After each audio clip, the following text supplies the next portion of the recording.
அக்கா 1 கிலோ கடலை கொடுங்க. 1 கிலோ எப்படிப்பா ஒரு ஆளுக்கு பத்தும்? ஆமா என் தம்பி இருக்கான். அப்ப 2 கிலோவா கொடுத்துருங்க. உன் தங்கச்சி கோச்சிக்காதா?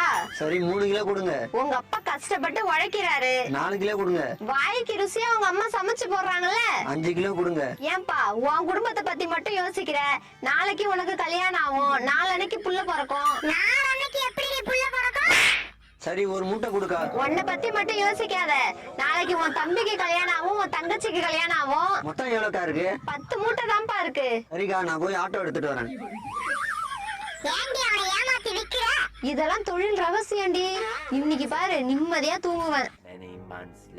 அக்கா இவனை எங்கேயோ பார்த்த மாதிரி இருக்கே.